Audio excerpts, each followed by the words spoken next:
puyot. Gisuwat kini ni Riza R. Granada, isa ka magtutudlo sa Bidliran Elementary School. Gilibuho kini ni Ray Joseph V. Ortega. Kini nga asoy kay gibuhat para sa mga bata sa ikatulong nga ang sa elementarya. Kini kay aron ligunon ug pahusayon pa ang pagkamatinud-anon ug ang pagkabuutan adto sa ibang tao. Andam na ba mo? Magsugod na ta! Naglakaw ang manag-igsuon nga Marisa ug Adelvir pauli gikan sa eskwelahan.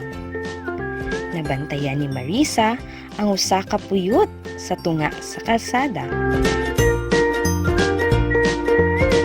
Gipunit kini ni Marisa ug iyang gitunos sa iyang kuya Adelvir. Ilang nasuta nga adunay sulod nga napulo kagatos. Naglingi-lingi ang manag-igsuon kung aduna bay laing tawo sa palibot, apan wala sila'y nakita. Nalipay sila ug nagplano nga ila kining tungaon. Gusto ni Adelvir na iya kining ipalit ug duwaan, samtang si Nina ang kang Marisa. Nagpadayon ang manag-igsuon sa ilang paglakaw. Pag-abot nila dapit sa punuan sa Nara, nakita nila sa unahan si Nang Elsie na nagduko-duko nga mura og naay gipangita. Ila kining giduol o gipangutana kung unsay iyang gipangita. Naghilak si Nang Elsie nga misulti nga nawala ang iyang puyot. Iya kini ipagpapalit og tambal sa iyang anak nga masakiton.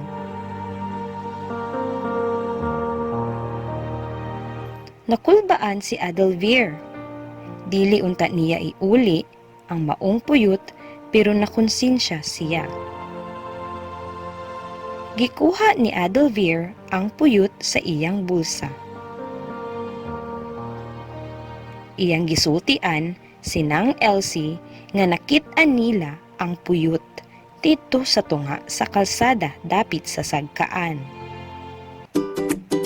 Nalipay kaayo si Nang Elsie ug nagpasalamat siyag dako sa manag-igsuon sa paguli sa iyang puyot.